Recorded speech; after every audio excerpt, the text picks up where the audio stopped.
Buenas noches, estimados maestros. Les propongo este video respecto a los procesos didácticos, un punto muy importante para poder lograr los aprendizajes, que en este caso, desde la mirada del currículo nacional, son las competencias. Veamos entonces cuál es el proceso.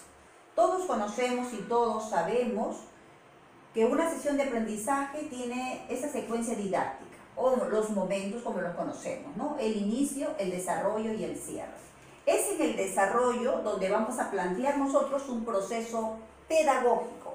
El proceso pedagógico mira al enfoque general, que en nuestro caso, en nuestro país viene a ser el enfoque general por competencias. Pero para poder nosotros desarrollar, gestionar esas competencias que se constituyen en punto importante en nuestra educación, porque son los aprendizajes a lograr, para poder desarrollar, para poder gestionar, necesitamos echar mano de esto, de los llamados procesos didácticos. Estos procesos didácticos, ¿a dónde miran? ¿A dónde responden? Responden a esto, responden al enfoque del área. Pero muchos decimos, ya conozco el enfoque del área, el enfoque en matemática, resolución de problemas, el enfoque en comunicación es el enfoque comunicativo, el enfoque en CIT es alfabetización científica, etc.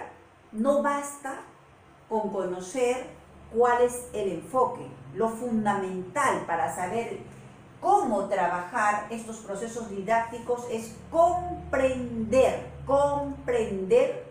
el enfoque del área.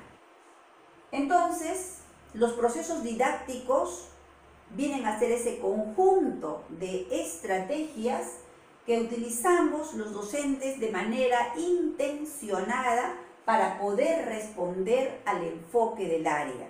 Este enfoque del área que se va a constituir como el marco teórico y metodológico para poder desarrollar las competencias que son los aprendizajes que hoy queremos lograr. Entonces vienen a hacer esto, conjunto de estrategias organizadas, ordenadas, que tiene obviamente un fin. ¿Cuál es el fin? Responder al enfoque del área.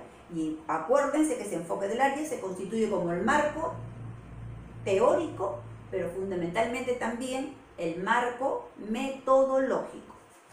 Veamos entonces algunos ejemplos.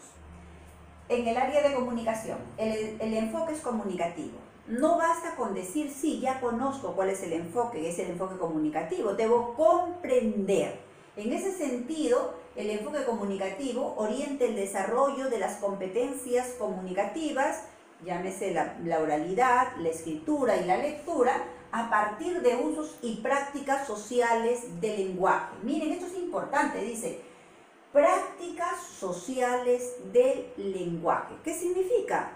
Cuando nosotros interactuamos de manera natural en un grupo, porque utilizamos el lenguaje de una manera natural cuando estamos, por ejemplo, conversando con nuestros amigos, cuando vamos a escribir una carta, cuando vamos a escribir una nota, cuando vamos a interactuar en distintas formas utilizando el lenguaje, sea escrito o sea oral.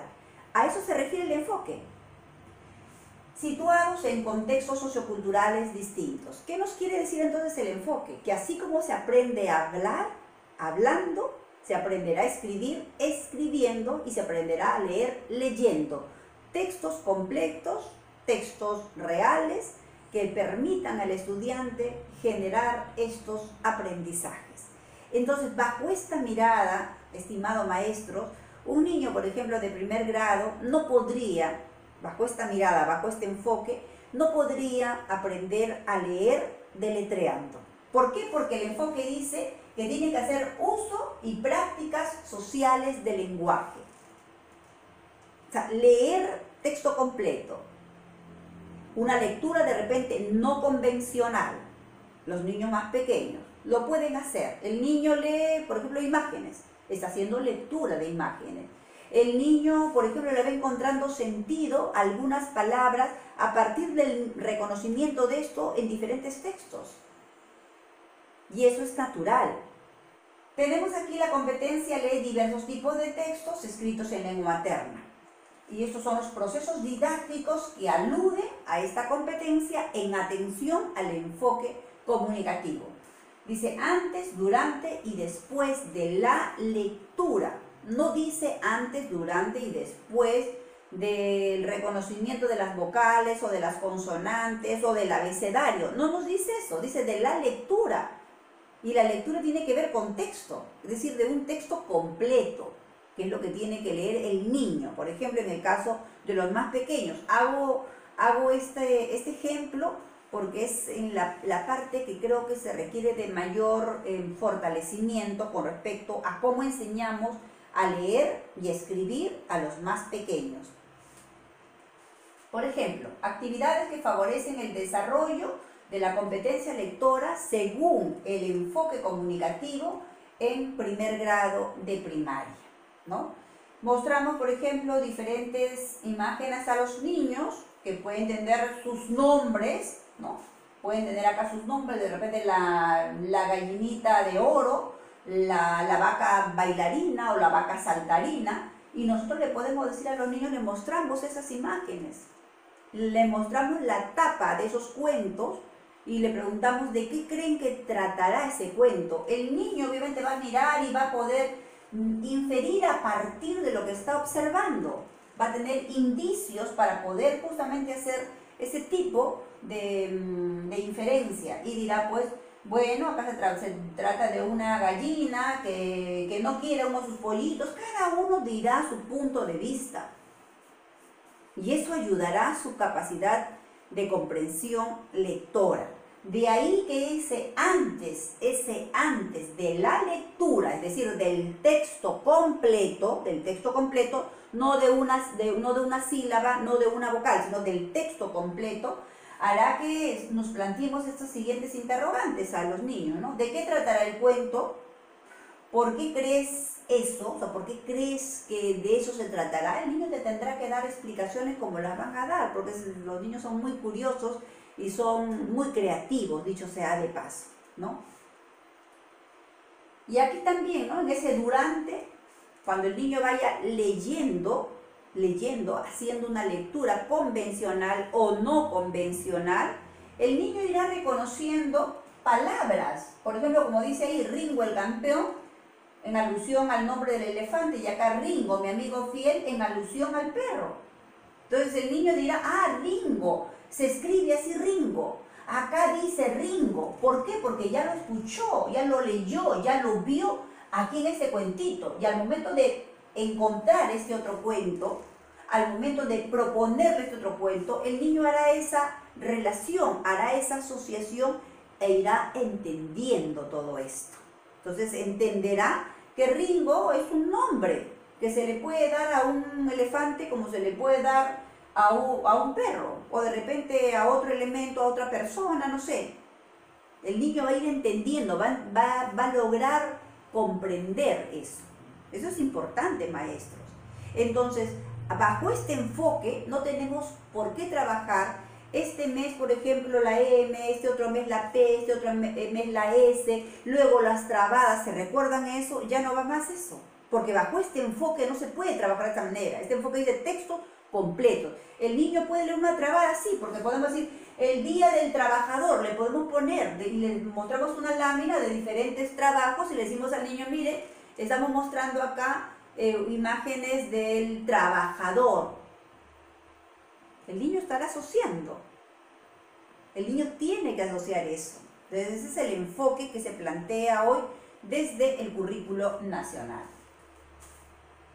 Y así también esto, ¿no? Vamos mostrándole, por ejemplo, diferentes cuentitos, le vamos leyendo. El niño cuando coge dice, voy a coger, profesora, esto, voy a leer Los Tres Cerditos. Y uno dice, ¿y cómo lo aprendió? Si yo no le he enseñado trabada. No les he enseñado trabada, pero el niño por asociación va relacionando estos elementos, ¿no? El conjunto de fonemas que va teniendo a su vez estas grafías y las va reconociendo. Y ahí va aprendiendo a leer, entendiendo, o sea, ¿qué significa esto? ¿Qué significa esos tres cerditos? Va a tener una representación para él, ¿no? Y ahí cuando hablamos, por ejemplo, del significante y del significado, o sea, ese significante, los 3 cerditos tienen un significado que para él son pues 3 chanchitos, ¿no? 3 chanchitos, que va a tener esa representación. Así mismo con Caperucita, con Alicia en el País de las Maravillas, etc. Y después de la lectura, ¿qué puede hacer el niño? Puede hacer muchas cosas. Podemos utilizar diferentes estrategias para garantizar que el niño haya comprendido esa lectura. Por ejemplo, mandarle a dibujar pasajes de lo que más le gustó de la lectura. Puede dibujar, puede hacerlo, como también puede responder preguntas, pero hay que buscar maneras más lúdicas, más interesantes para la edad de los niños, para que estos puedan justamente aprender a leer. Bien, ahora veamos otro ejemplo de una de las áreas cuyos procesos didácticos no están explicitados en ningún documento curricular aún, pero que a la luz del análisis, de la investigación, ya hemos visto cómo poder trabajar y responder frente al área y cuáles serán lo que se constituya como los procesos didácticos para poder trabajar. Veamos.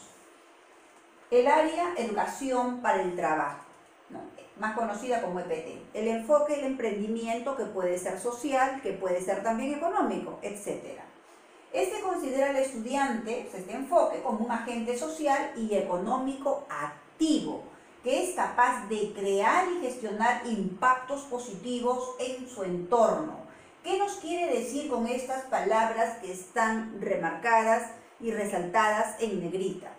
Que para que el estudiante pueda crear y pueda gestionar impactos positivos en su entorno, ¿no? Lo que tiene que hacer primero es detectar alguna problemática, alguna demanda no atendida en esa localidad para proponer algo innovador, ¿no?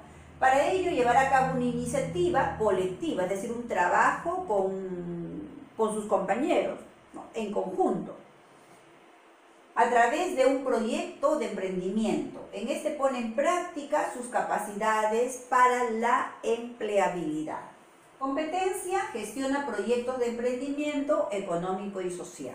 ¿Cuáles son los procesos didácticos que responde a esta competencia y a su vez responde al enfoque de EPT, que viene a ser el emprendimiento? Estos procesos didácticos van a estar constituidos por las mismas capacidades que van a permitir desarrollar la competencia. Así tenemos, por ejemplo, que crea propuestas de valor como un primer paso. Ese primer paso tiene que ver con la identificación de alguna problemática, de alguna demanda no atendida en el medio local, para poder ver cómo se responde frente a ello. O sea, con qué proyecto de manera creativa, es decir, algo innovador, algo que todavía no existe, para poder dar solución a esa problemática o a esa demanda no atendida. Luego aplica habilidades técnicas que tiene que ser y tiene que ver con el manejo de teorías, con el manejo de herramientas, etcétera, para poder justamente generar ese proyecto innovador. Luego trabaja cooperativamente, o sea, ese emprendimiento requiere de la participación activa de un conjunto de personas que va a venir a ser un grupo de trabajo en el cual se va a delegar diferentes funciones en atención a las habilidades de cada uno de los integrantes. Y finalmente evalúa los resultados. Como todo proyecto hay que evaluar, ¿no? ¿Qué faltó? ¿Qué se puede mejorar? Etcétera. Son elementos que es necesario tener en cuenta para poder generar un proyecto que pueda satisfacer las demandas de tipo local, que también pueden ser luego irse a otras dimensiones más grandes. Por ejemplo, aquí esta chica, ¿no? Vive en una zona urbana, por ejemplo en la capital de Lima, donde las casas grandes han sido reemplazadas por los edificios, ¿no? Hay un crecimiento vertical. Entonces imaginemos que esta estudiante está mirando, ¿y ahora qué hacemos? Porque tenemos, por ejemplo, muchas familias ahora que vivir en un espacio de 60 metros cuadrados, en un espacio de 50 metros y hasta de 40 o 45. Entonces, ¿qué se hace ahora? ¿Dónde van los muebles? Hay una problemática, hay una situación a la cual responder, ¿verdad? Entonces, imaginemos lo siguiente, ¿no? Por ejemplo, este es un emprendimiento, ¿no? Un emprendimiento novedoso, el hacer muebles que vayan ganando espacio, y que cumplan una función específica, ¿no? Por ejemplo, se piensa en esto. El trabajo, obviamente, en grupo, ¿no? Definiendo las funciones dentro de ese trabajo, tiene que ver con el aspecto colaborativo para poder hacer un buen proyecto. Y finalmente, evalúa los resultados del proyecto de emprendimiento. Esa evaluación que tiene que ver qué es lo que faltó, qué podemos mejorar, etc. Así como el área de EPT, las otras áreas que no tienen aún definidos de manera explícita en los documentos curriculares sus procesos didácticos, al momento de trabajar en la parte del desarrollo, tienen que tomar en consideración, tienen que tomar muy en cuenta las capacidades, porque finalmente esas son las que nos permiten responder al enfoque que se propone en cada una de las áreas.